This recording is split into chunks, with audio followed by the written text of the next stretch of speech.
also the chairman of the hospital. Hi, I'm Dr. Chang Hock Kyung. I'm the pediatrician with Regency Specialist Hospital. I'm also the chairman of the hospital infection control and COVID-19 task force committee. Allow me to share with you how safe is our hospital, and of utmost importance to us is our visitors and patient safety during this pandemic. You are important to us, and we want to ensure a safe environment, and we provide the highest quality of care for you when you are coming to our hospital.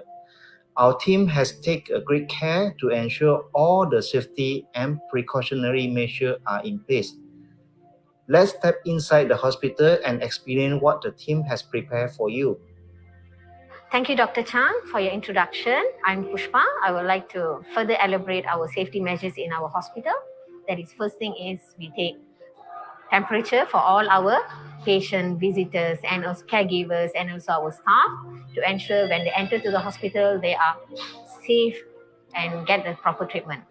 Number two, we do a mandatory recording of our visitors and also our patients and caregivers who are entering to our hospital for us to do contact tracing in the event of any incident happen. So it will ease our contact tracing process. Okay. We also ensuring our social distancing in the hospital by practicing 1 meter distance in all our common areas, whereby we place the stickers there to ensure everybody follow our new norm by practicing the social distancing in all our common areas. Apart from that, we also have our support team doing a cleaning regularly to all the common areas, especially the doorknobs, lift areas, our staircase, and also our patient waiting areas at our lobby, and also other common areas to ensure everyone safe inside the hospital environment. We also provide hand sanitizers to all our common areas, which is readily available in everywhere for our public and also patients to use in a frequent, so they feel safe. And also we advise everyone to wear mask all the time to practice the new norm by wearing masks for our own protection for all the staff and patient and also our own support teams. In the hospital, we also practice by Zoom calls because we want to reduce all this gathering, reduce the number of participants in the meetings. Second thing, we also have different zones in the ward, amber zone, red zone, and green zone, whereby we allocate patients in different wards to prevent cross-contamination. So I would like to hand over at Dr. Patrick, who is our emergency specialist doctor in our emergency department. Hello all, I'm Dr. Patrick Chia from the Accident and Emergency Department. You have seen the safety measure in place and the level of preparedness of our team. Please be assured that your safety is our top priority. When you visit our hospital, our team of experienced doctor and allied health professionals will be here to assist you. Thank you.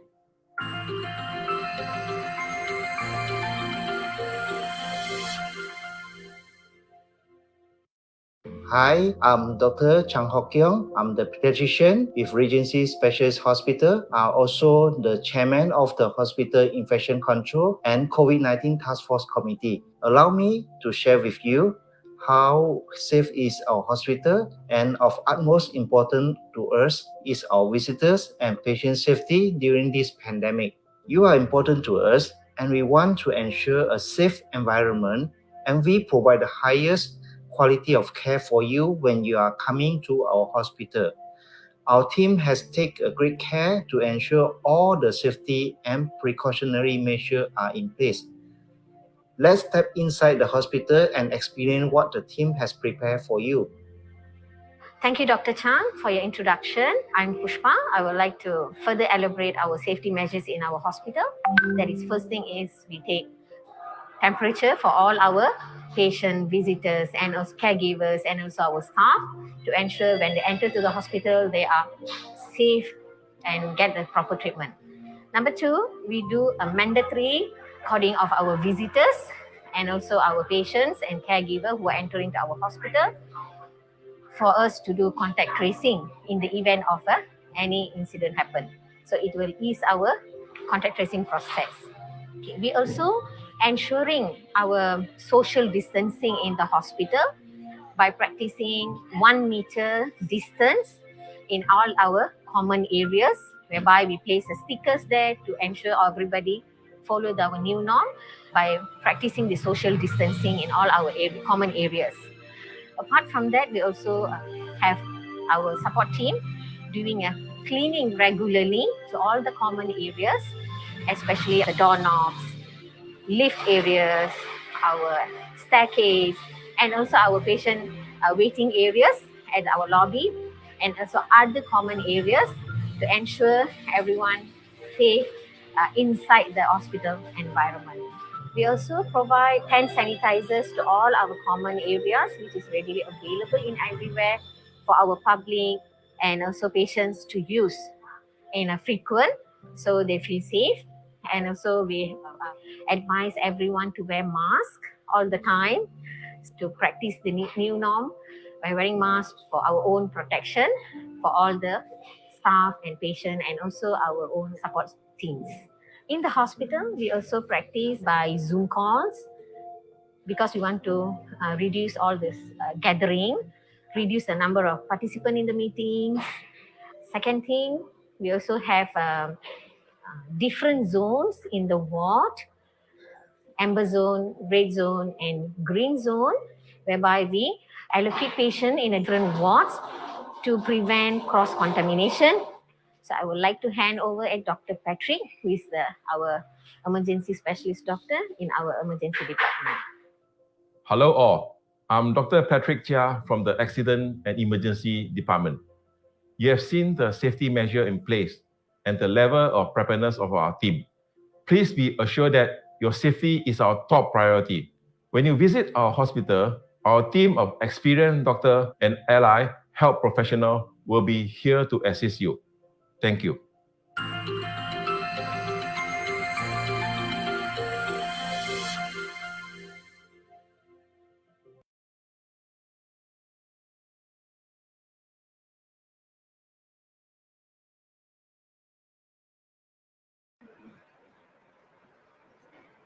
Assalamualaikum warahmatullahi wabarakatuh and good evening.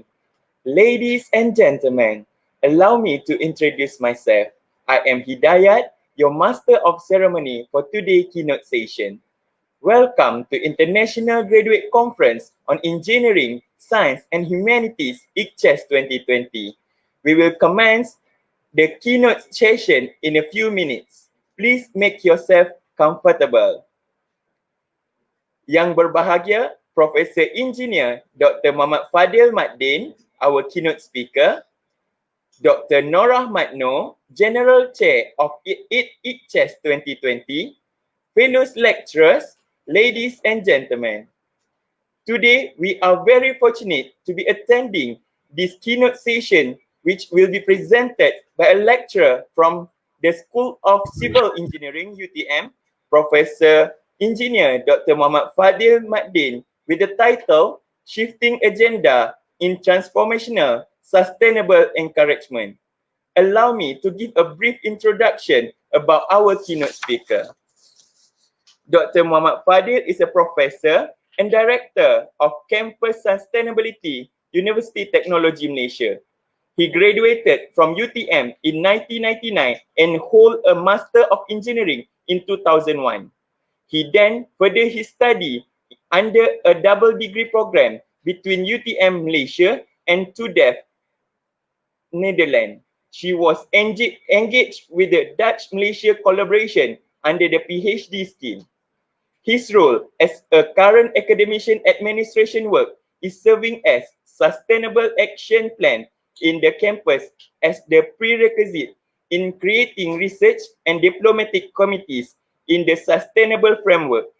Mostly, the energy and climate change is his major concern, and he was involved in data collection and promoting the Green Index within the campus. Area of expertise of Dr. Muhammad Fadil has been chronologically developed through a formal training and professional involvement, particularly research and consultancy service. Without further ado, I would like to invite Professor Engineer Dr. Muhammad Fadil Maddin to start his keynote session. Please welcome.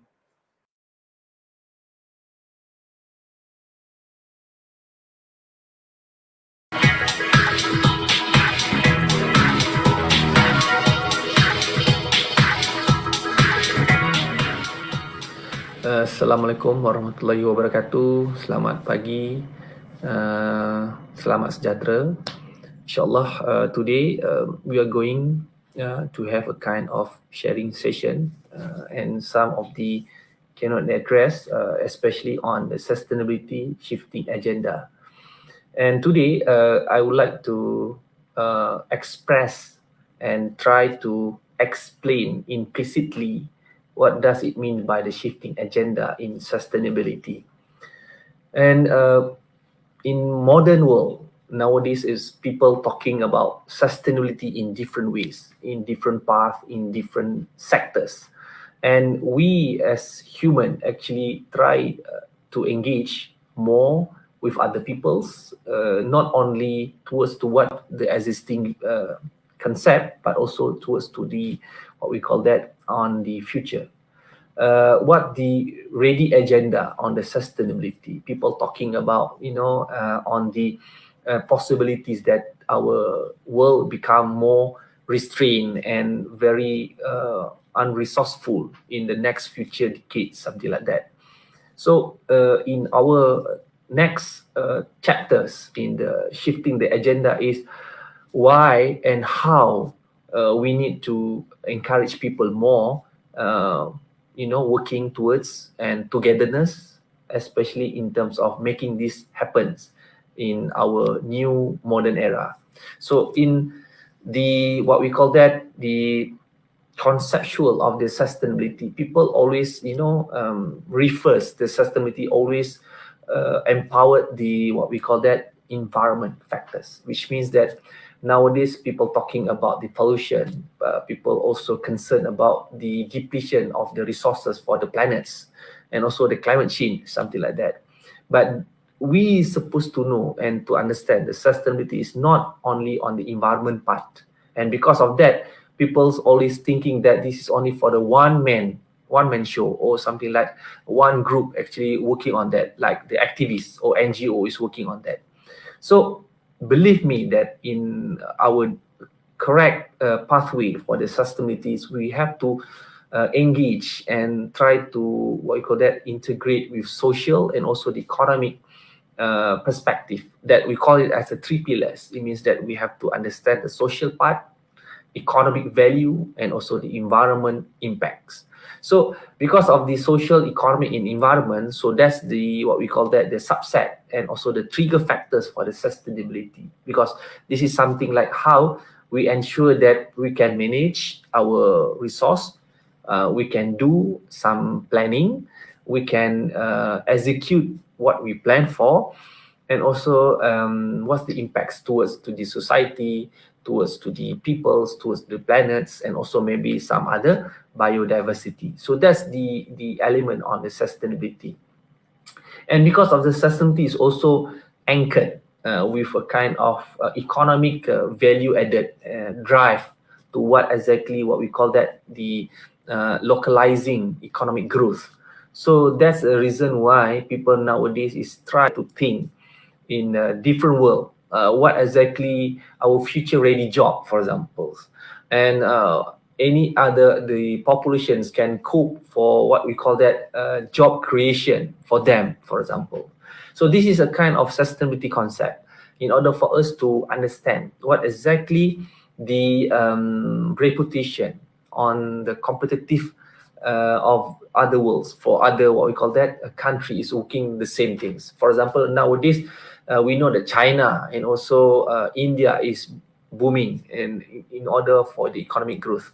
But without, some other consideration, we also understand that European also now collapse within their economic growth. For example, they are trying to make it some sustainable practice in order for them to sustain and to make relevant in the next decade, for example.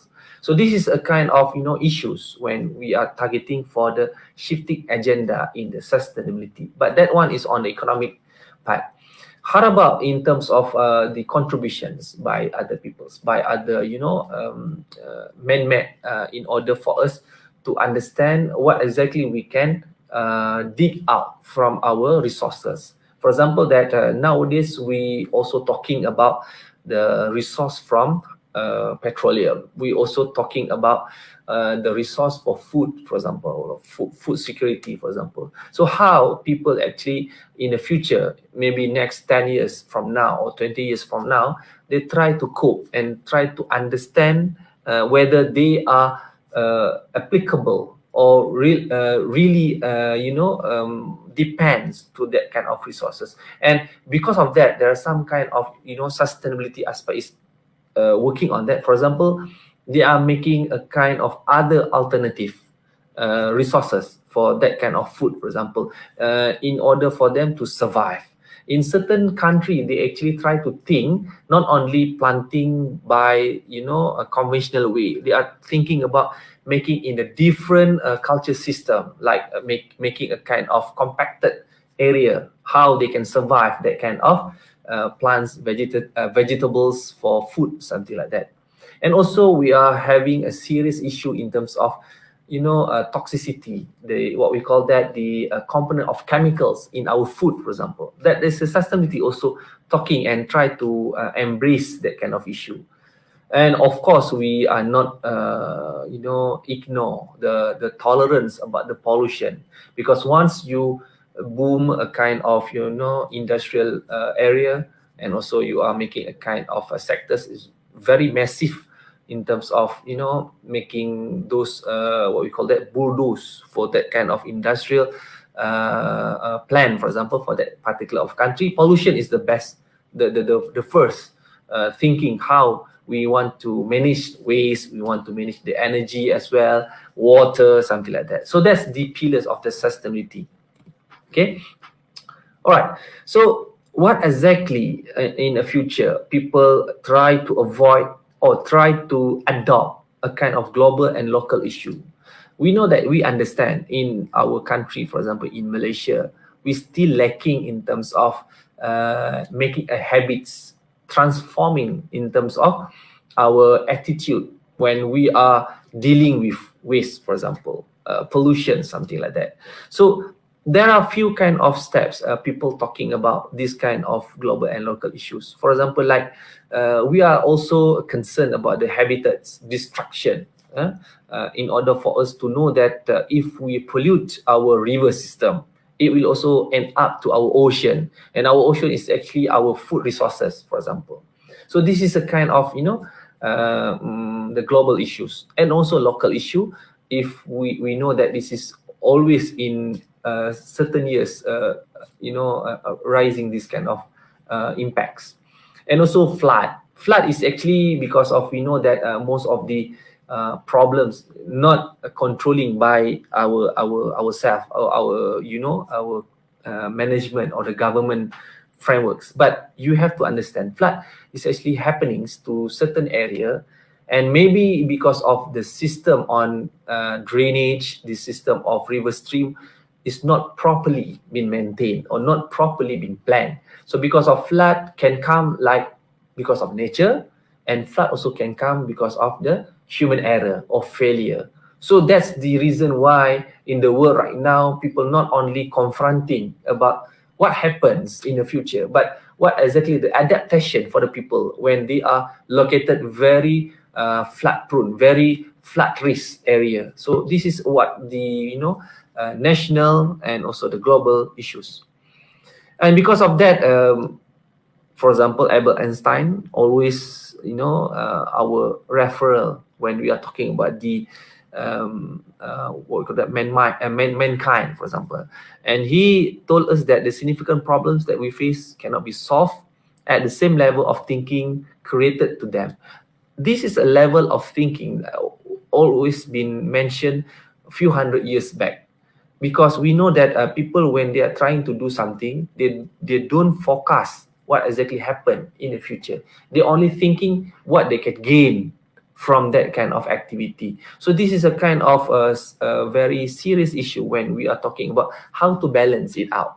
For example, we want that kind of economic growth happens to that kind of area, but at the same time, we want to protect our resources. We want to make sure that this is the best for us to make it a kind of equality for that kind of issues. For example, we also having a problem on health and poverty. For example, one of the examples, we know that in certain area in developing countries or third world country, they are very concerned, much concerned about their poorly developed country, for example. So what they are doing, so they are maybe less focused on health aspect. For example, they can also use a kind of untreated water.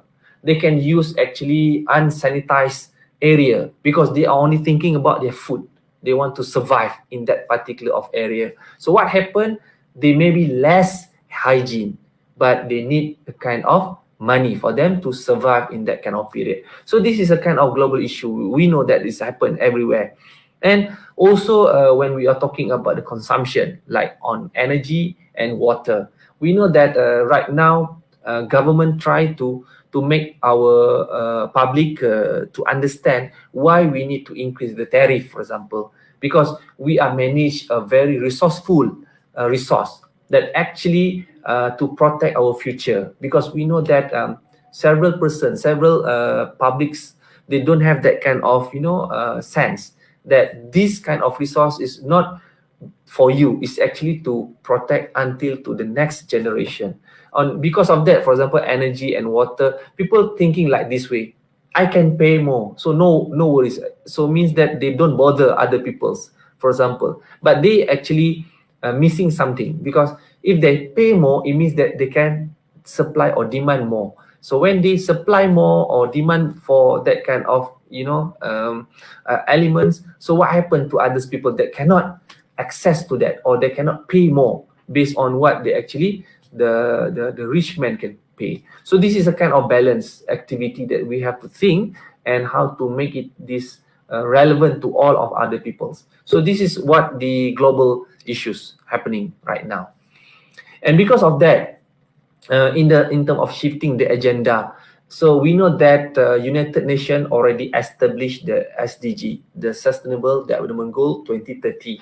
It was launched in 2030, which means that 5 years before, they already gazetted few things. They already planned for something, and they are trying to engage several partners and countries in order for them to make it a blueprint of the SDG 2030.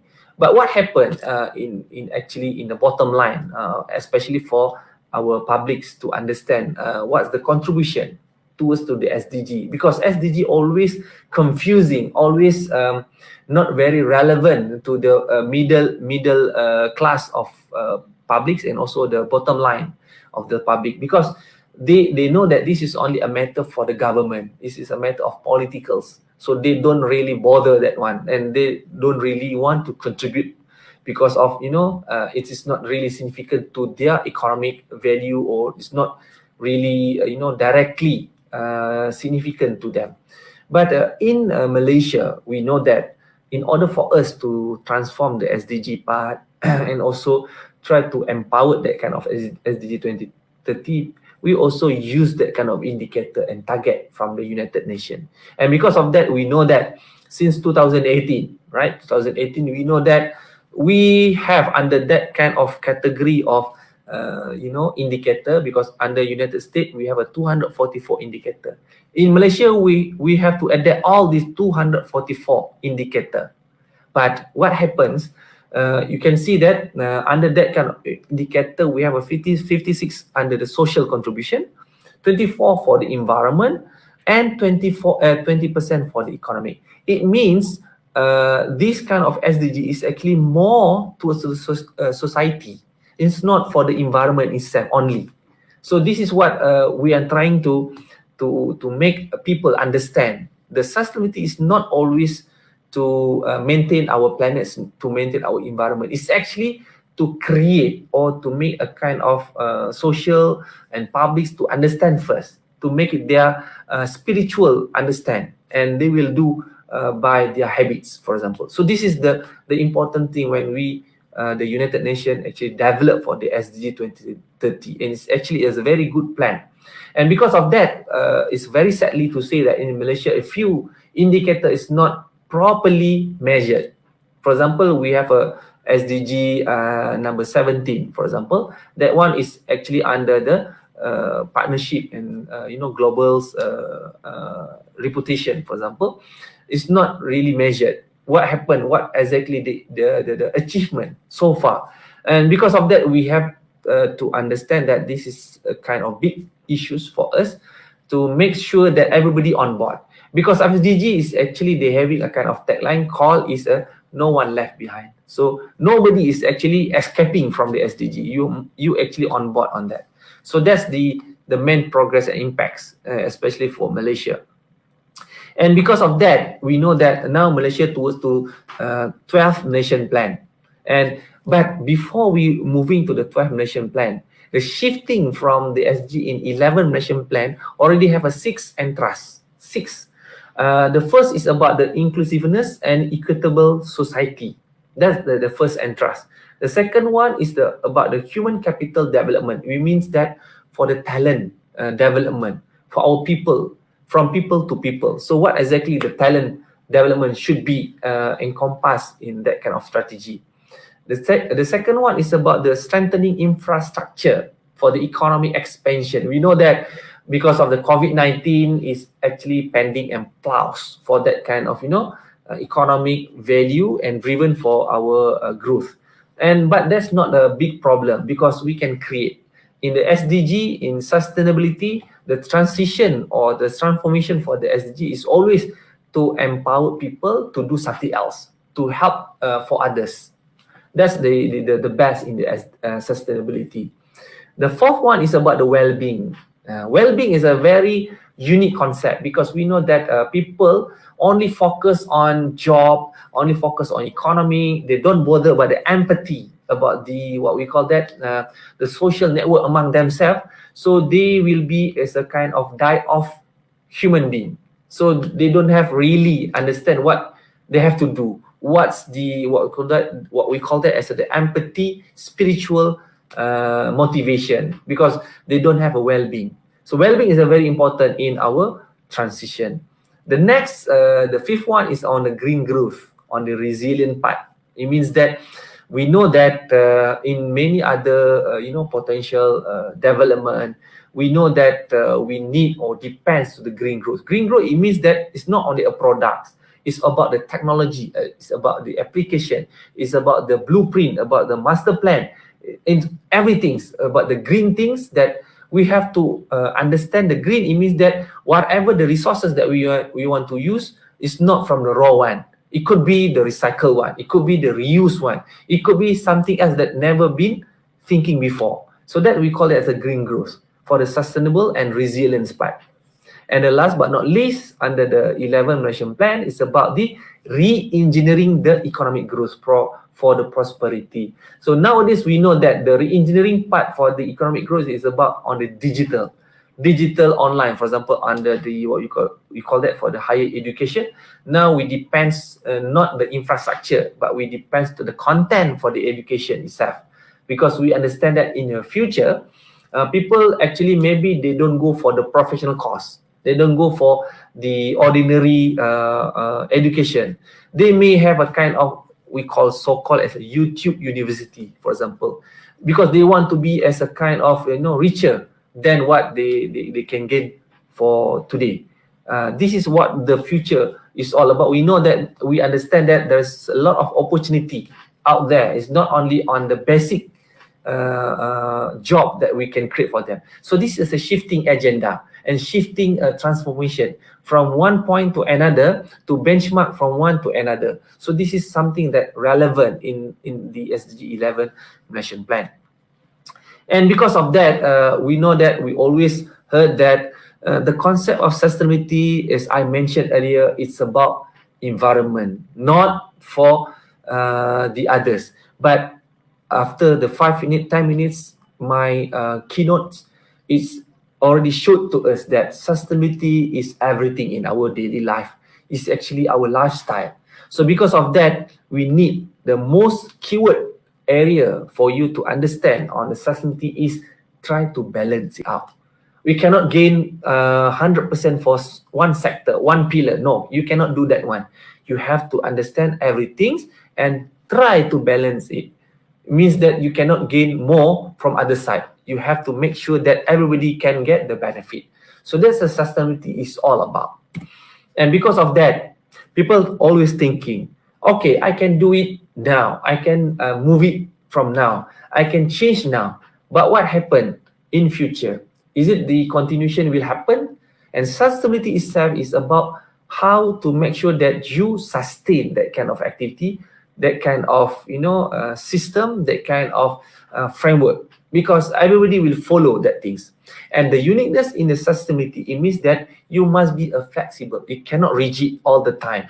It means that if you have one decision for that particular year or that particular era, it doesn't mean that you cannot change for future. You cannot change in the next 5 years. So that's the reason why some people are already thinking 2050, because SDG is about 2030. But somebody already make it a kind of report for 2050. They call it as the world in 2050. It means that the shifting from the 2030 to another 20 years from that 2030. So do you know that? Do you understand that? The sustainability is a very, very important in our life.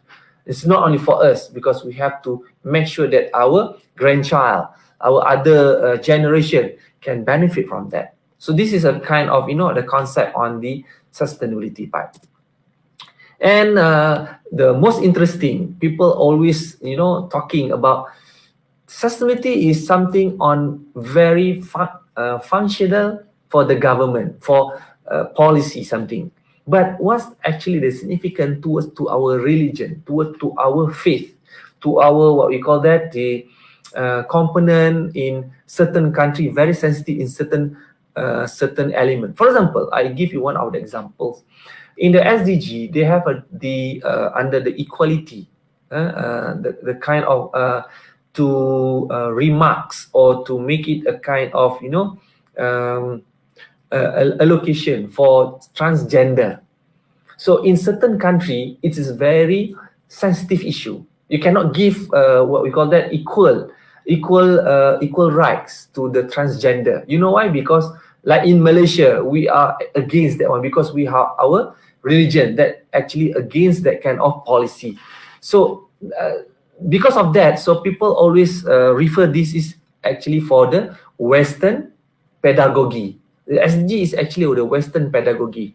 And because of that, in certain country, they are not only referring this SDG as their Bible books, but this is actually the benchmark or indicator only. So because of that, I'm always saying that in order for us to make a shifting of the agenda, look behind the SDG, beyond that. So it means the SDG is only to give you a guideline, to give a kind of the baseline data for us to follow. But it doesn't mean that you have to follow everything, but you have to be very flexible. So this is the sustainability is all about, because religion also asking the same thing for their followers, right? Like in Islam, as a Muslim, for example, we need to follow our Prophet of Muhammad, for example. So what exactly their rules and regulation, for example, to make sure that we are bringing together the SDG is our daily life, but also religion is actually tight bonding together with that things. Because without any proper document, without any proper guideline from others to help us, this is something meaningless. So this is actually parallel with what we actually understand from our own religion. Because most of the religion, all the religion, I do believe that they are asking the sustainability must be there. Cleanliness, follow the rules, regulations, don't betray your country, for example. This is the part of in our religion. And SDG is only a tools, measurement for us to do. So there is no conflicts actually. That's a reason why SDG always having, we call it think global, but you act local. It means that you have to think like what happenings out there from your country, what happens there, and how you can make it flexible in your own country, in your own mold, in your own activity, because everything is about you and how to transform it. Okay, so because of that, we know that this is another perspective in Quran also say the same thing, Surah Al-Hajj. Do you see that Allah has made provision for what is in the earth for you, and the ship that sail through the sea by his command, and he throws the sky from falling over the earth except by his permission. Indeed, Allah is full of mercy and his mercy to mankind. It means that any kind of problems actually is not created by the God, but human is actually created in terms of that kind of incidents. So this is a kind of human being failure, and because of that, the SDG is actually try to cater this kind of things, try to embrace everybody, don't do that things. So this is only a kind of very conflictual, something like not rightful for the people to think and to preserve for the future. And I have several articles regarding that kind of integration between what we call the transformations, religions, and also some kind of academic, because I'm from the academy. So in order to make sure that people will do that things, I'm always mention the first thing what you have to do is to read, right? You have to read. You have to recite all from the Quran. Doesn't matter. You can do that. For Christian, if you want to read the Bible, please go on. Read is very important for us, and to understand what exactly that content is all about. That's number one. Read and understand. The second one, what you have to do is to write. When you see something, when you learn something, you have to write. Document it. Make sure that you document, because this is a kind of reference for others. Reference for, it's a kind of your intention, because you want to bring good things to other people, right? So that's why you have to write. So when you read and write, it means that you have a first level of sustainability. That's okay for as academia, right? But the next is what? To implement what you read, what you write. What you already written there, you have to implement, you have to act. What you actually already says, what you already written there. So this is what we call it, the concept of sustainability is not only one way, it's a different way. Okay, and because of that, I'm always saying that don't force people to do what you love to do. Don't force them. For example, you love to pick up, to find some kind of waste, and then you throw it in the bins, for example, and then you ask somebody do the same thing. You cannot ask, or you cannot force. I can use the keyword here is force, but you can educate and nurture the people. That's why I'm always also saying to these other students and other people, do whatever you want to do, but you must be consistent. People will follow, because every single good things, it is actually very good for people to follow, right? So this is what I say, that even your group is very small, only 2 or 3% actually doing the activity, don't worry, don't bother that one, but you have to consistent to do that things. So that's in terms of community. When we are talking about community, make sure the community is very impactful, and they actually execute what exactly they read, they already write, and they want to implement it. That's what my always my philosophy to other people's. And in order to do that one, as I mentioned earlier, because if you already read, you have a scientific value there, because somebody already told you, right? You read from that kind of journal, you read from the books, for example, and you try to implement somewhere. So I already admire to my mentor. This is one of the professor from Nagoya. He's actually have a 2 PhD. The first in electric engineering, and another one from the medical agricultural medical science, something like that. So medical agriculture engineering in Japan. But how come these two kind of PhD actually bring him or brought him to that kind of era. He want to protect the earth by doing a smaller thing. What he's doing? He cultivating the water hyacinth. Water hyacinth is actually one of the invasive species in the riverbank. If they already invade that kind of area, so we'll see that it's a very flooded, that particular area, and then it costly and very, very issues for the other partners. So because of that, he collected the water hyacinth, he put it in that farm activity, whatever it is, and he used it as a fertilizer. So this is a concept how to utilize the resources out there, because we have the knowledge. And then from that knowledge, we also reach to the people, and people will follow the same. So you can see that the chain reaction will benefit others. So that the shifting transformation we're talking all about. So people have a different passion, different emancipation, different motivation. They will do in different way. Don't let or don't stop them unless they are making some kind of illegal, or there's some kind of bad thing. So then will be, it's not good for you to follow. So this is a shifting that I'm talking about. And how can we change? And now we are talking about the changes in our daily life. One of the very good example here is the lifestyle. Nowadays, people even in campus, for example, they always complaining to walk, right? When we asking them for walk, they saying that why I have to walk? Because I have bike, I have a motorbike, I have what we call that, car. My parent buy for me, for example. So I don't want to walk. For example, this is one of the examples.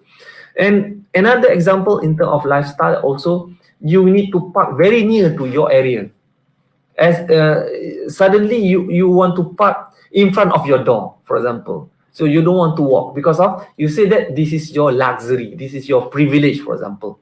But people, this is actually maybe annoying, maybe.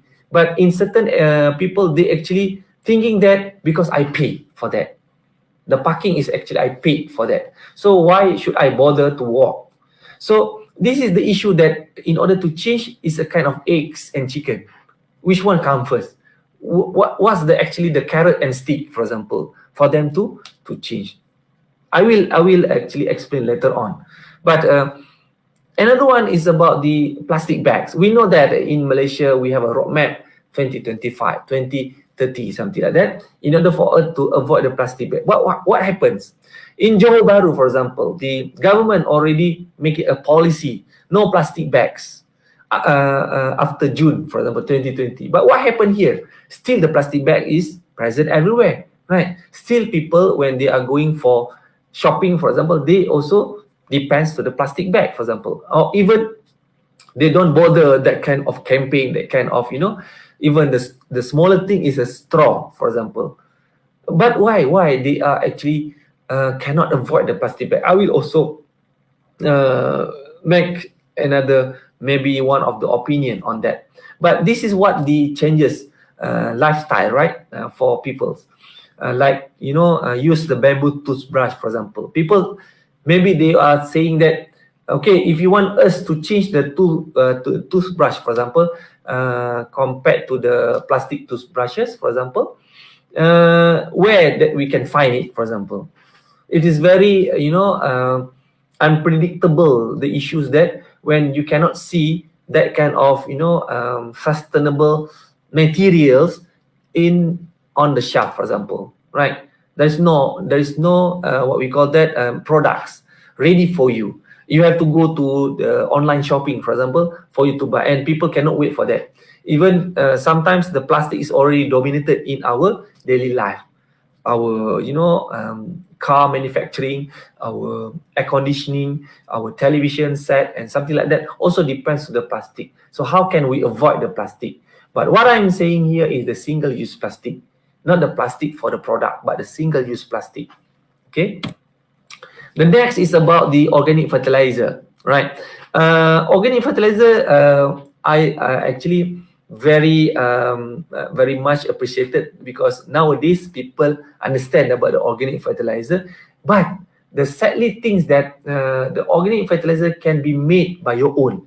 You don't have to depend to buy somewhere else. You have to go to, you know, very expensive organic fertilizer, for example, or you have to buy some very expensive product material from the organic fertilizer. Because what? Because you don't have the knowledge. You don't know where to get that kind of elements or materials. But I want to tell you very importantly about the fertilizer, because in our kitchen, when we are preparing dishes and food meals for our family, for example, we at least 20%, 30% of our waste is actually coming from organic one. And that one is actually used and good for you for the fertilizer. And how to do that one? Just go for YouTube. You can find easily how to do it and how to make it fast. So don't worry about where's the platform, because maybe 5 or 10 years ago, it's difficult for you to understand to make a kind of this organic fertilizer. It's not a science, the rocket science for the organic fertilizer. It's a very, very common. People, even you are actually don't have any kind of knowledge, you can also do that for you. Okay. So another one is on the digital letters. That digital letter right now is actually how the digital materials is actually very important for us to deliver something.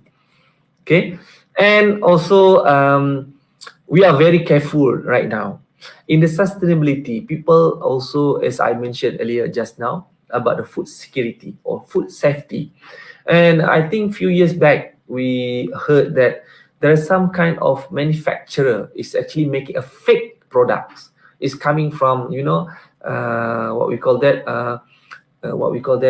we didn't know the resource for that kind of material. Sometimes they make it from plastic. Sometimes they make it from the illegal material. That actually making us very, you know, very concerned about our health in future, for example.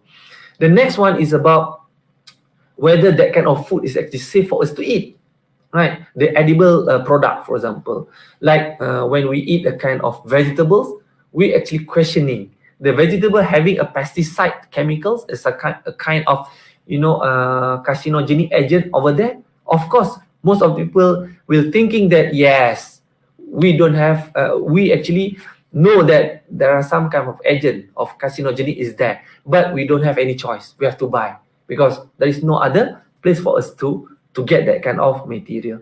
But what happened in future?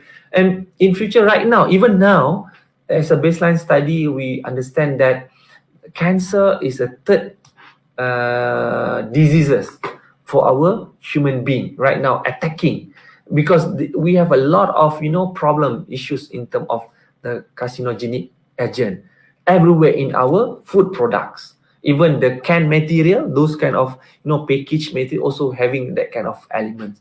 So how and what we are going to do and what we have to think about this thing. So this is a kind of opportunity for us to understand in the sustainability is all about the element, as I mentioned earlier, read, right? Reading, you have to read and you have to understand, but not all the material you can read and digest and you follow that things, because some of other you know, stakeholders, they're trying to provoke something, they want to make it a blasting with the fake news. So you just listen to the scientific one. There are a few kind of platform for you to be as a very good material for you to make it yourself understand. Okay, recycle. Okay, the recycle is another changes, right? Another big opportunity for you to make this is element to what we call that everybody on board, for example.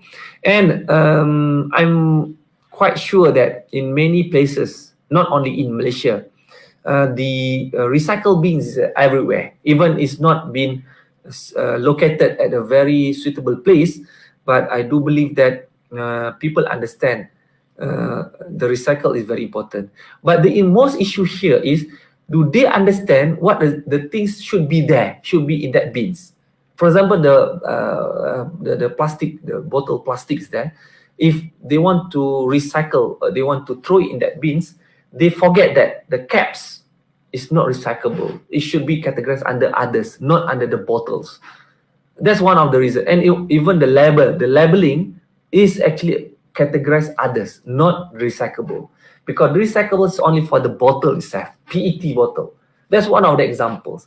And recycle is a very, what we call that, challenges nowadays, because we know that, like, you know, Tetra Packs. Tetra Packs is one part of nowadays people put a different material, like, you know, drinking Tetra Packs, Tetra Pack materials. They are having a kind of different material. So in order for us to recycle, it's quite complicated and a kind of issues. And even we are not really teach our young children, right, our kids, how to recycle properly. Because sometimes when they drink from the Tetra Packs, what happened? They are not forcing it down. They are not, you know, drop off all the water from that kind of UHT. What happened in the recycle bin there? It's a very dirty. 3R bins should be very clean. It means that everything, if you want to throw it inside that kind of bin, you must ensure that one is already been stripped off from that bottles or from the Tetra Packs. So this is the most cautious that actually nowadays how people can really understand and they want to contribute further on that. Okay, another one is about what we call the upcycle. Okay, upcycle, it means that they reuse that kind of material in order to produce the new things that very creative. For example, like they are using tire, the second-hand tires to be as a kind of gardening, right? And the rest is something like making a candle from the used cooking oil. You have to know that there's some kind of activity can be used for that. And the things is needs, what exactly we need, what exactly we want, right? Needs and want is actually the option. Some of the needs is very important for you, but some of them maybe you can less prioritize. So because of that, I'm always saying this to female, because fashion is all about to change clothes, to change wearing your hijab, for example. If they are actually having one particular product, a brand appear for that day, you want to change. But at the end of the day, you have several hijab in your closets. So did you wear it? Did you put it every day and you change that one? I don't think so. So you will leave that for certain years. So what happened? At the end of the years, maybe it's already old-fashioned. You want to throw it. So when you throw it, you throw to where? So this is one of the issues that we have to make it thinking about the needs and wants, right? What exactly? So don't be selfish. You have to make sure that if you want to buy the hijab, make it the hijab is for somebody. You want to give for someone, right? So this is something like in the sustainability is about you have to really think what exactly you need for your routine works, your daily life. And some kind of finite element, I already talked about that. Technology has the limits and resources also, I already talked about that. And the involvement, right, in terms of the academic and research. I do believe that out there you are very passionate enough because you are very young and motivated in order for you to graduate early and then you can get a good job. But remember that you also depends to other resources. For example, you are depends on water, you depends on energy, and don't forget about the biodiversity. And this biodiversity doesn't mean that you have to create a zoo. You don't have to create a forest in your area, but you have to make sure that it must be balanced, right? For example, in your streamline, in your river streamline, ensure that there is no pollution. That's the other biodiversity can be as their habitats over there. That's actually good enough for us. Transportation, in future, people who actually riding with bicycle, I do believe, and I still believe until now, is actually glamour, rather than you just go by car. Or if you use a public transport also very glamour, very prestige. This is a kind of, the changes of the thinking and also the mindset for the people. If you actually drive by yourself, you go to the city, people stare at you, for example, because they say that, why you have to be so stupid, drive by yourself and you are congested in the traffic jam, for example. And then it is better for you to to use a kind of public transport or bicycle to go to your office, to go anywhere. So this is a kind of mentality and the mindset that actually can change people in future. I do believe it's not now maybe, but the next near future. Okay, and because of that, the shifting habit tips, actually I already make it a kind of reports. What exactly the changes, the transformation we call it, and you can have number 1 until number 5. The first thing is always act what you talk. Act, it means that you have to do, to execute. The next one is to advocate, motivate people. Try to make sure that people understand why you are doing that things. Don't force them, but you have to embed with what is exactly the daily life. Make it the rewards, motivation. Rewards can be anything. It can be a kind of, money. It can be as a kind of in-kind. It means that supporting system to that kind of community, whatever it is, but the reward must be there.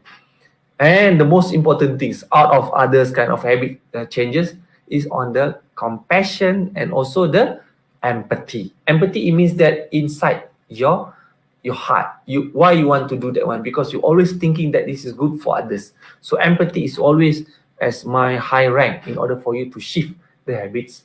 And also make sure that sustainable living, it means that it's not only in the campus you make it sustainable, but also you must sustain in everywhere. If you go to your house, you can do the practice of sustainable. If you go to other office, you have to do that kind of sustainable things. So it means that it should be treated equally to any other places. So that's the shifting habits that should be. And SDG and higher education also very important. And here I must say that as the educator, as the what we call that teacher, or as the what we call it students leadership, one of the important for us is to deliver. It means that how to deliver by throwing that kind of initiative, programs, impacts, resources, and global partnership. Make sure that you are not working alone. As I said earlier, no one left behind. And before I end, because the shifting agenda is very important, we already have a connectivity, connection activity with other partners. Like for example, Malaysia Sustainable University Campus Network already in place since last year, and we are engaged with 8 universities in Malaysia with the partnership with 2 universities in European.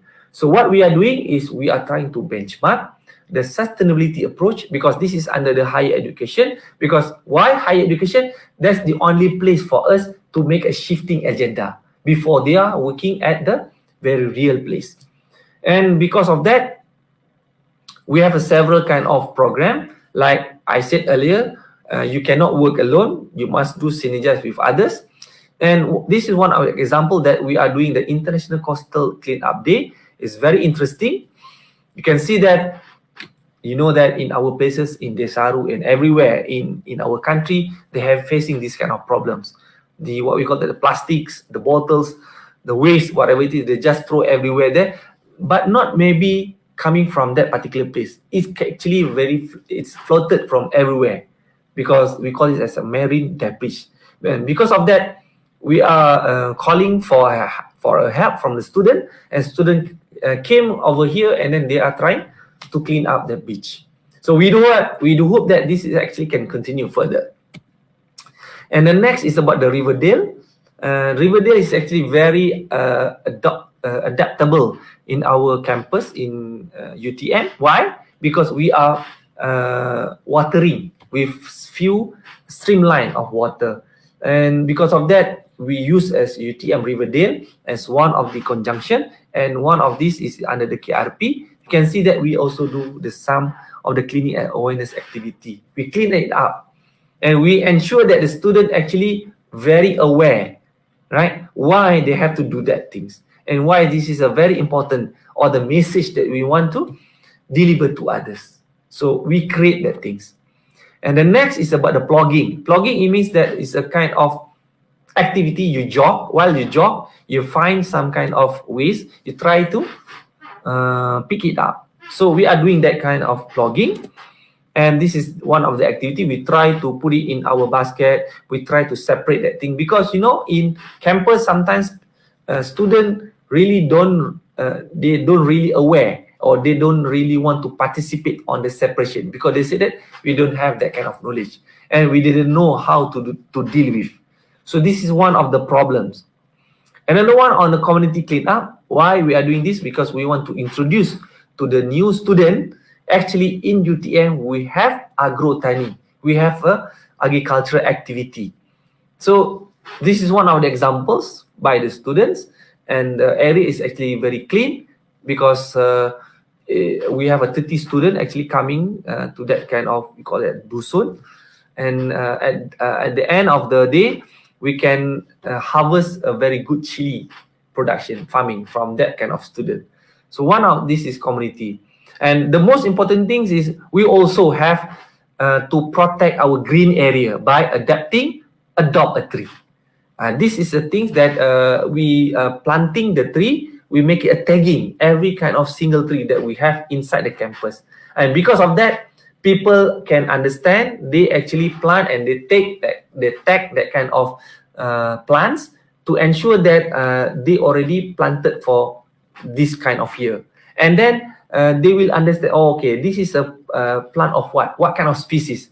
And because of that, we also teach them and we share with them a few kind of species actually can provide some diversity for certain species or certain habitat. So this is a good way in order for us to engage with the student on the tree planting. And this is one of the what we call the shifting agenda. Nowadays, everything depends on the mobile, right? Digital apps, whatever it is. So we also putting some our geotrees application, so people or the student especially, they can download easily, no charges, it's a free of charge for us to put the tree information because they love the tree, they have to put by themselves. But update by who? So that system can be tracking by that particular inventory. For example, if the student Rahman, so Rahman will be the inventory person who did that kind of tagging of the tree. So this is a good thing because they can be so happy, contribute something for that kind of plantation. And this is one of the most common works that we have been done so far in order for us to initiate a program and make sure that students can follow afterwards. The project is still continue, but there's some the impact is very small, very low. Why? Because we need a kind of activists. We need some passionate student to do this, or passionate people to work on this. So, but anyway, this is our struggle, our battle to ensure that people can change, to shift the things, and that's the end of my sharing my keynotes to all of you. And I do hope that by looking to this kind of inputs, the contents of my sharing session by now, to all of you, there are a few kind of important message that you have to make it as a home assignment. The first things, are you sure that you are capable enough to understand what the sustainability is all about? The second thing is about where to find, where to start, right? How you want to start. So that the second things.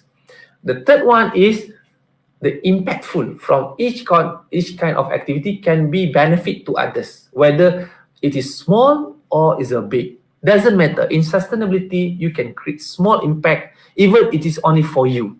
You can start from there. It doesn't matter. And last but not least is try to advocate others to make sure that people will follow you, and have a very good faith that in future we are in a good shape, especially in our planets. So that's all from me. Thank you very much. Assalamualaikum warahmatullahi wabarakatuh.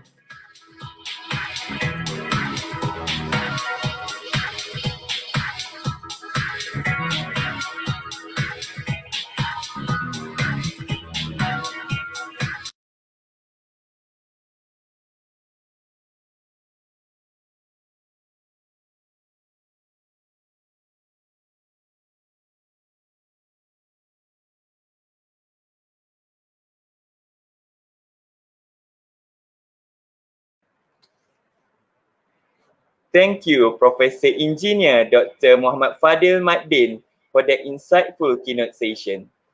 Ladies and gentlemen, as the professor cannot be with us today, you can direct your question directly to him via his email.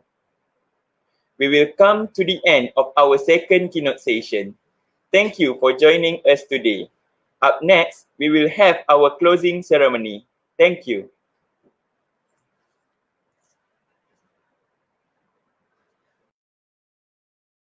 Pediatrician with Regency Specialist Hospital are also the chairman of the Hospital Infection Control and COVID-19 Task Force Committee. Allow me to share with you how safe is our hospital, and of utmost importance to us is our visitors and patient safety during this pandemic.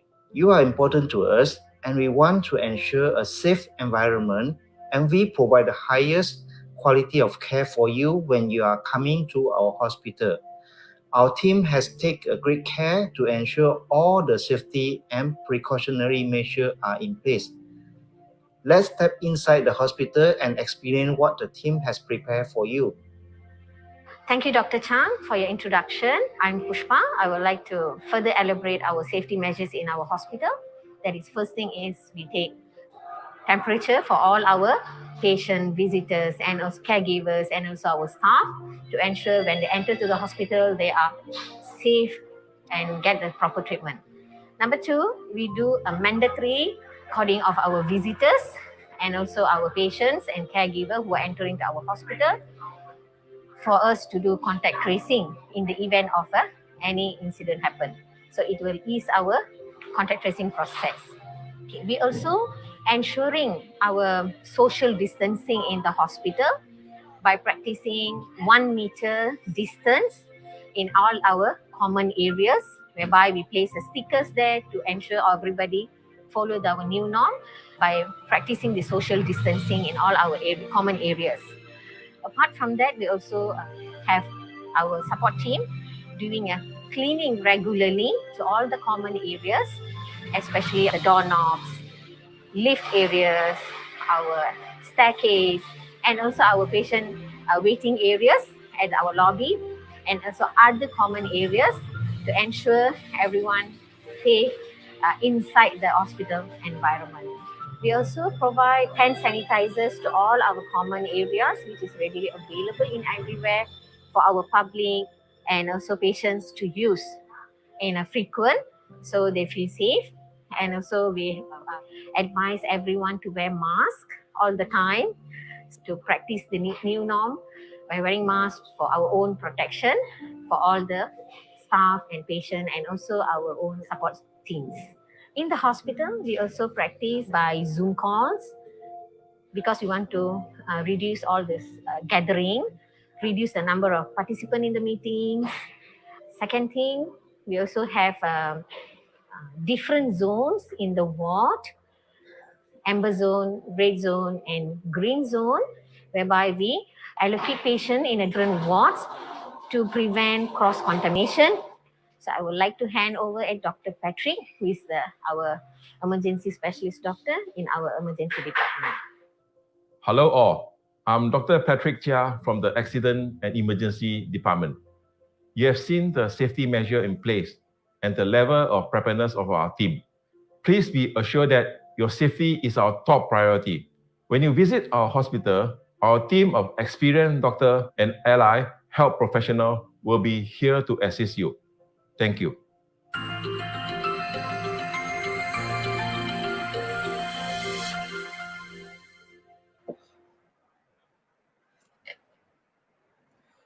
Assalamualaikum warahmatullahi wabarakatuh and greetings.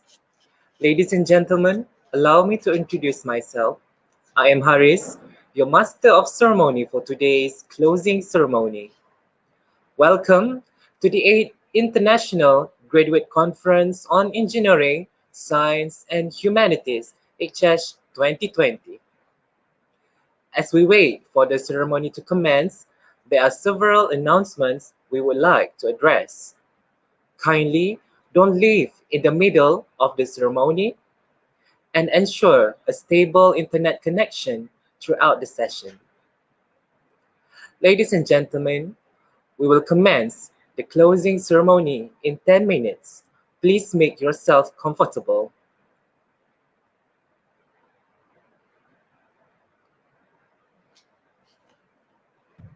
UTM, University Technology Malaysia.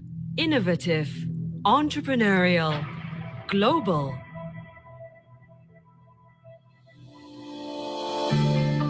A global award-winning university in engineering and technology that coexists in the community to contribute to mankind.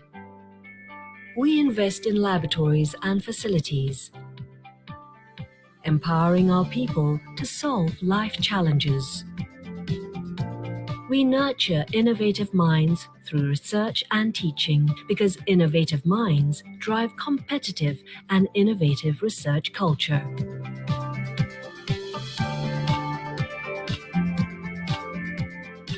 Life problems are brought into the labs to test our inventions against imperfections.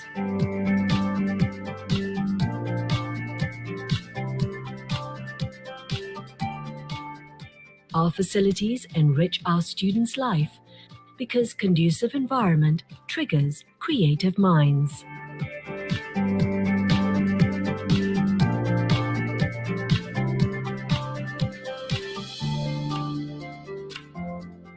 We empower students to be active contributors in the ecosystem.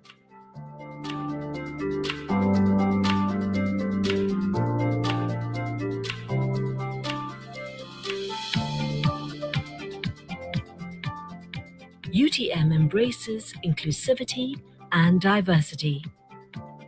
Together, making a difference, our entrepreneurial talents continue to improve the quality of life. We reach out to where it matters, the society. Treating water for consumption.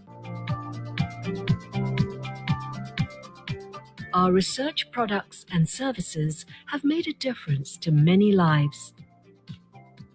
We provide engineering solutions for sustainable development, and our engineering solutions uplift the quality of life and well-being.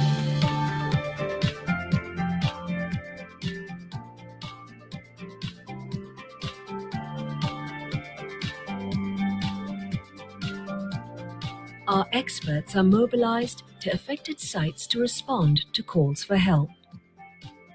We are proud to serve and make a difference.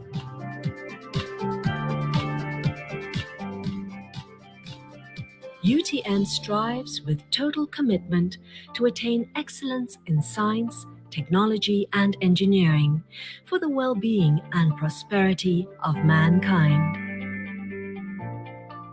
UTM, prospering lives.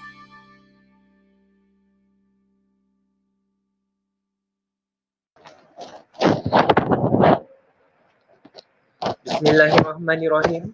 Assalamualaikum warahmatullahi wabarakatuh and greetings to Associate Professor Dr. Hazarina Hashim, Chair, School of Graduate Studies, University Technology Malaysia, Dr. Norah Matnor, General Chair, 8th International Graduate Conference on Engineering, Science and Humanities, IGCESH2020, University Technology Malaysia, Mr. Muhammad Imran Ismail, Chairperson of 8th IGCESH 2020, honorable guests, ladies and gentlemen. We would like to extend our heartfelt welcome to the 8th IGCESH 2020 closing ceremony. Before we begin, I would like to welcome Mr. Hanafi Haris for the dua recitation.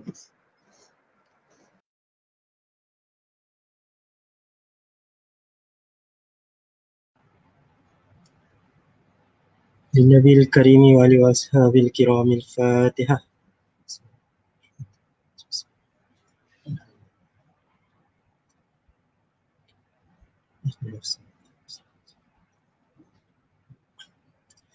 أعوذ بالله من الشيطان الرجيم. بسم الله الرحمن الرحيم. الحمد لله الذي بنعمته تتم الصالحات Wassalatu wassalamu ala rasulina al-amina wa ala alihi wa ashabi ajma'in. O Allah, you are the one who belongs the kingdom of the heaven and the earth, and all between them. O Allah, we rise our grateful on your acceptance and permissions for us to gather here in the 8th International Graduate Conference on Engineering, Science and Humanities, IGCESH2020. We also be grateful and bow down to you on your permission for us with our soul, emotion and spirit to attend this camp till we get this camp finished successfully. O Allah, who belongs all the praises, give us fluent oral and lingual inciting your names, concentrated hearts to be grateful on your gifts, and body that easy and light to worship you.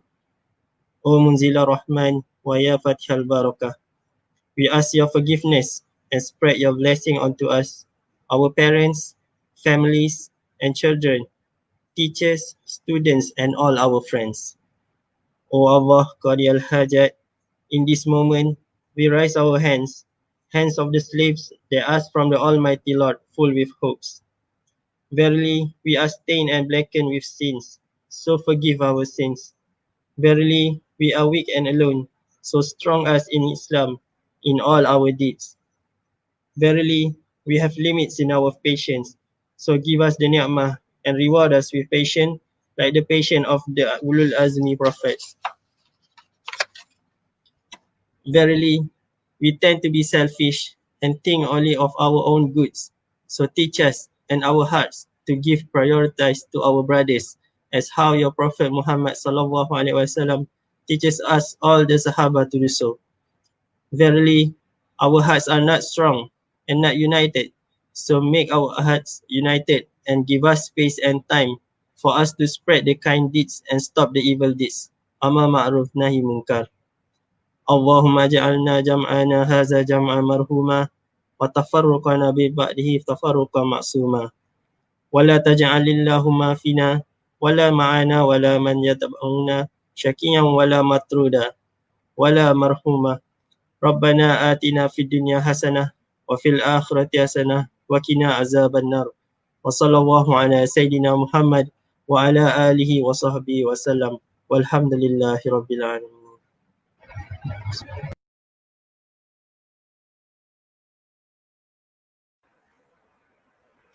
Amin Ya Rabbal Alamin. Ladies and gentlemen, we have arrived to the closing ceremony of 8 IGCESH 2020. We hope that all participants will remain in this platform until the end, because we will have oncoming exciting slots towards the end. We will have a lucky draw for you, and therefore keep your lady luck next to you.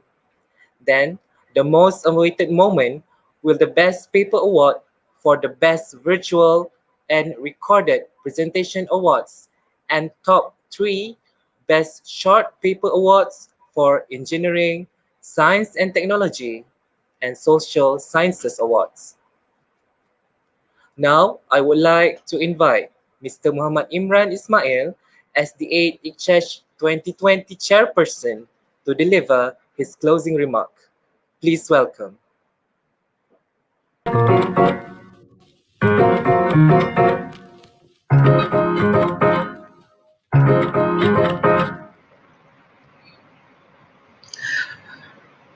Assalamualaikum and salam sejahtera. Yang berbahagia Associate Professor Dr. Nur Hazarina Hashim, Chair School of Graduate Study, Universiti Teknologi Malaysia. Yang berusaha Dr. Norah Muhammad Noor, General Chair of IGCESH 2020. Honorable Deputy Deans, Chairs and Director of UTM. Our distinguished guests, speakers, Organizing Committee and Secretariat of IGCESH 2020, presenters, participants, ladies and gentlemen. I would like to project my gratitude with Alhamdulillah, praise to Allah and our Prophet Muhammad sallallahu alaihi wasallam and his beloved companion. It is an honor as the chairperson of IGCESH 2020 to warmly welcome all the presenters and participants to the 8th International Graduate Conference on Engineering, Science and Humanity. In this challenging period of time, technology has been our best friend since then. Therefore, we have to move forward along with it. I'm glad to announce that for the first time in the history, it is held fully virtual. Although we are not able to converse physically, I believe the excitement and sharing can still be made possible throughout the conference.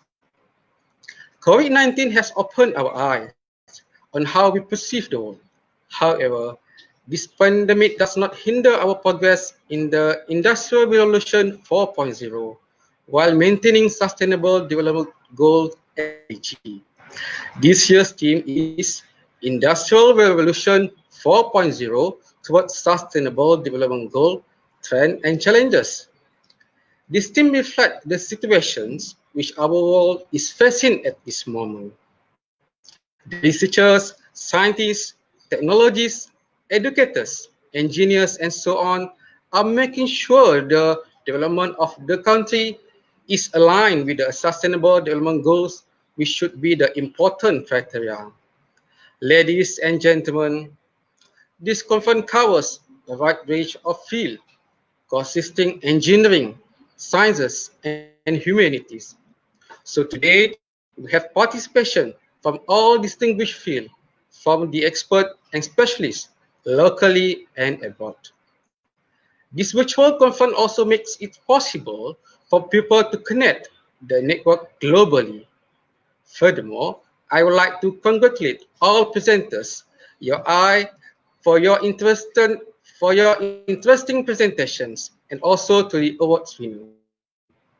I'm proud to share that this conference has attracted 129 participants from 11 countries. This is a great achievement for us, showing that virtual conference is relevant during this COVID-19 pandemic. Ladies and gentlemen, before I end my speech, I would like to thank our sponsor, Regency Specialist Hospital, and other sponsors, invited speakers, and session chairs. Special thanks also goes to SPM UTM and my fellow committees for making this a reality. I pray that our efforts are granted rewards in this world and hereafter. Thank you very much. Terima kasih. Wabillahi taufiq wal hidayah. Wassalamualaikum warahmatullahi wabarakatuh.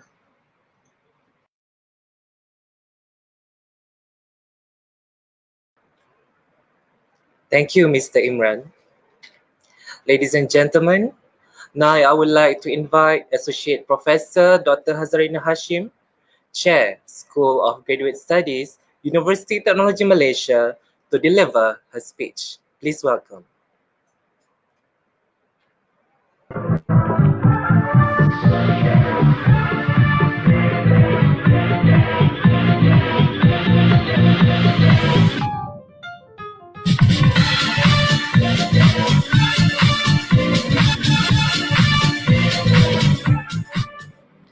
Bismillahirrahmanirrahim. Assalamualaikum dan salam sejahtera. Yang berbahagia Dr. Nora Muhammad Noor, the General Chair of 8th International Graduate Conference on Engineering, Science and Humanity 2020, IGCESH University Technology Malaysia. Yang berusaha Mr. Muhammad Imran Ismail, Chairperson of the 8th International Graduate Conference on Engineering, Science and Humanities 2020, University Technology Malaysia. Deans, Deputy Deans, and Directors of UTM, our distinguished guests, speaker, Organising Secretariat of the 8th IGCESH, presenter, participants, ladies and gentlemen. Assalamualaikum and Alhamdulillah, praise to Allah on the success of the 8th International Graduate Conference on Engineering, Science and Humanities 2020 for the past 2 days. It is also a great pleasure for me to express my gratitude to the organising committee of this conference, the Postgraduate Student Society of University Technology Malaysia, with the collaboration of the School of Graduate Study, which provide an opportunity for the local and international experts to share their thoughts and insights about the best practice in the field of engineering, science and humanities in the area of Industrial Revolution 4.0 towards the Sustainable Development Goal, Alhamdulillah, despite the COVID-19 pandemic, in Allah's grace, everything has gone smoothly, and now we are almost come to the end of the conference. The 8th IGCESH 2020 has been successfully integrated all components involving engineering, science, and humanity in one place. The conference is an arena in which we share knowledge, opinion, innovative educational practices, strategies, and theories as we envision new direction in our education. Through the conference, I sincerely hope that the three major fields of research, IGCESH will serve as a training ground for the postgraduate students to become dynamic future leader. I hope that IGCESH 2020 will provide many benefits and opportunity to presenter and participants in developing knowledge and networking in the education world. We strongly believe that your contribution and expertise have encouraged and inspired our students and educators. Finally, on behalf of the organizing committee, I would like to say a huge thank you and my sincerest gratitude to Professor Dr. Fatin Aliyah Pang Abdullah and Professor in Senior Dr. Muhammad Fadil Muhammad Din, who have been very cooperative in delivering their insightful keynotes speech. To the advisory and the organizing committee of the 8th IGCESH 2020, I deeply appreciate your effort in organizing this conference successfully. The appreciation also goes to everyone who has contributed directly and indirectly to the success of this conference. So with Bismillahirrahmanirrahim, I officially close the 8th International Graduate Conference on Engineering, Science and Humanities 2020. Thank you.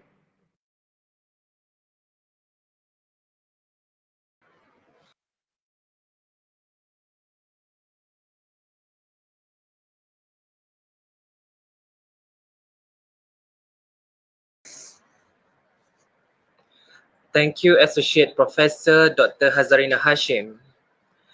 Ladies and gentlemen, let us watch a video montage of our journey throughout the 8th IGCESH 2020.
I'm currently a PhD student from University Technology Malaysia. I still feel glad that I'm able to join IGCESH 2020 despite the pandemic COVID-19. I am very proud to be a part of this conference to present my work. I'm very glad to partake in the IGCESH2020 virtual conference because of the exposure I gained. The experience I had doing this conference online due to the global pandemic has been pretty rough. Since I live in a rural area, it's quite tough to get a stable internet connection.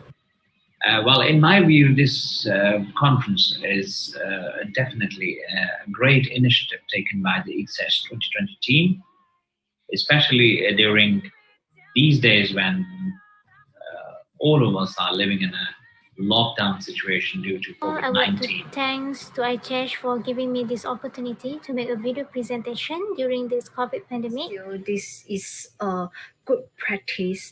It's not only to make sure for our own and also the other safety and health, but at the same time, knowledge and experience, even theory or the models are able and allowed to be shared through those virtual platforms.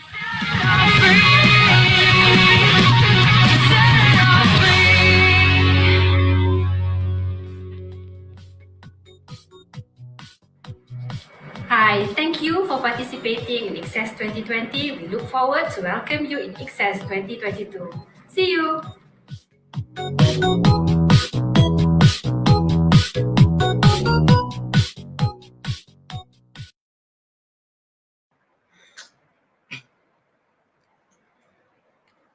Now the time has come for the Best Paper Award announcement. So do not leave your seat yet. For your information, all winners will receive e-certificates and cash prizes.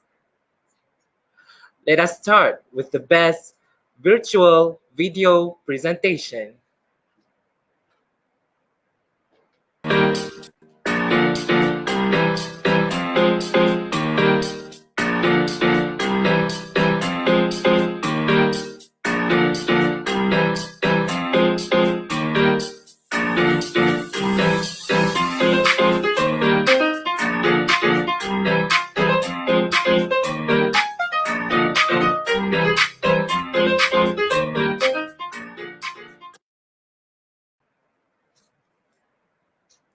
Next is the best recorded video presentation.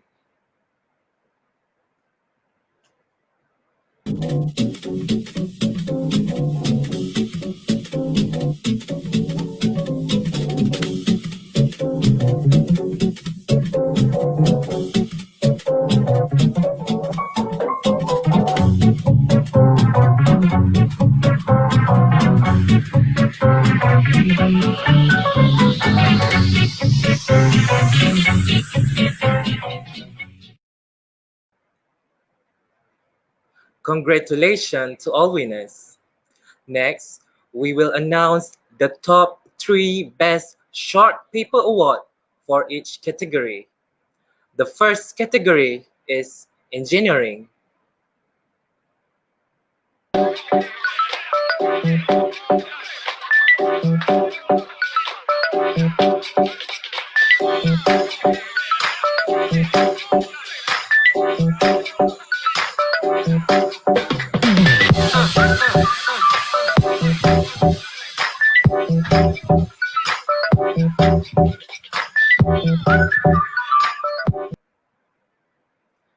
Next category is Science and Technology.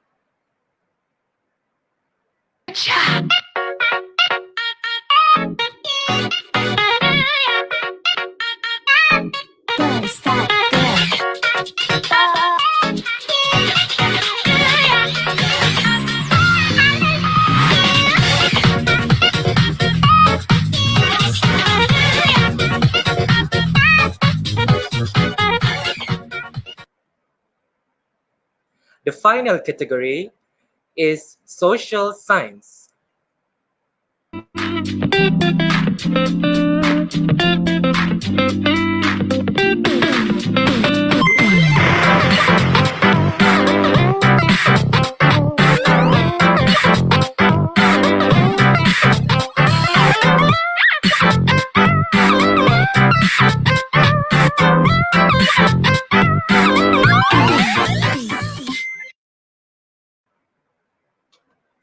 Congratulations to all winners.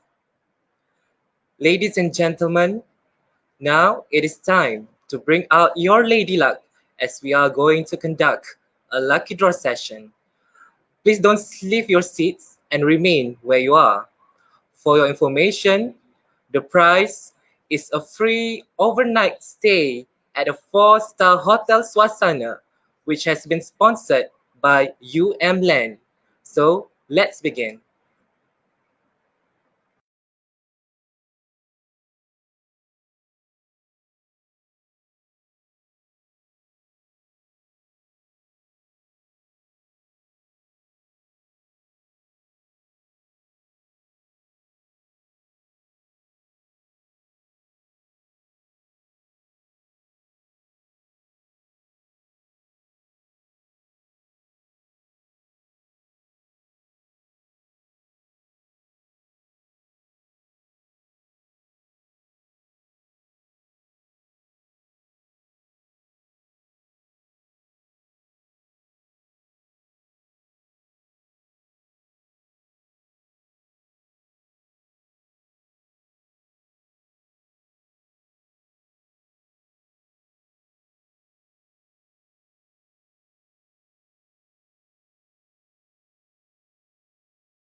Congratulations to Yi Bi Chu, and do enjoy your stay.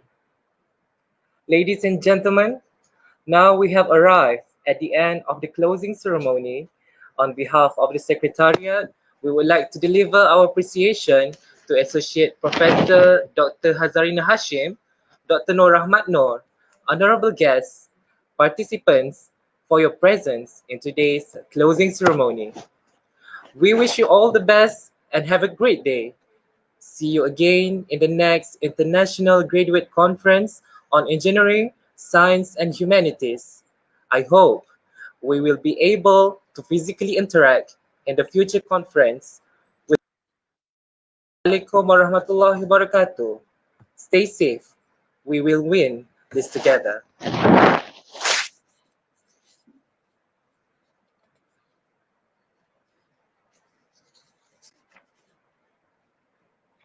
Hi, I'm Dr. Chang Hock Kyung. I'm the pediatrician with Regency Specialist Hospital. I'm also the chairman of the Hospital Infection Control and COVID-19 Task Force Committee. Allow me to share with you how safe is our hospital, and of utmost importance to us is our visitors and patient safety during this pandemic.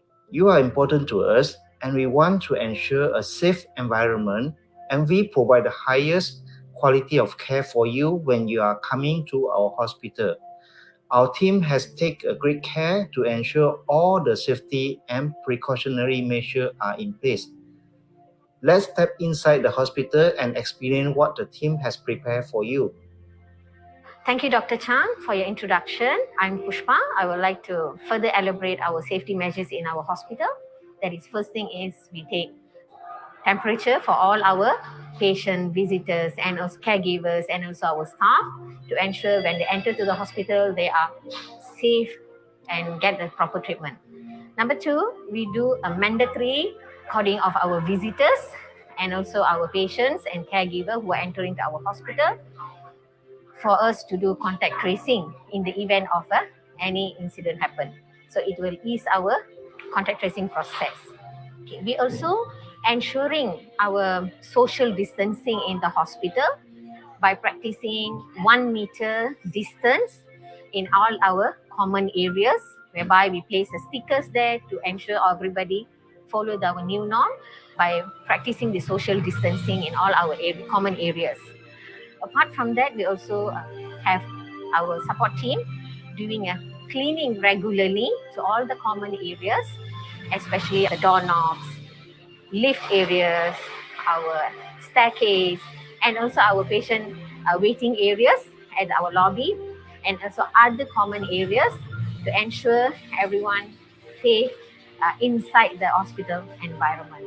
We also provide hand sanitizers to all our common areas, which is readily available in everywhere for our public and also patients to use in a frequent, so they feel safe. And also we advise everyone to wear mask all the time to practice the new norm by wearing masks for our own protection for all the staff and patient and also our own support teams. In the hospital, we also practice by Zoom calls because we want to reduce all this gathering, reduce the number of participants in the meetings.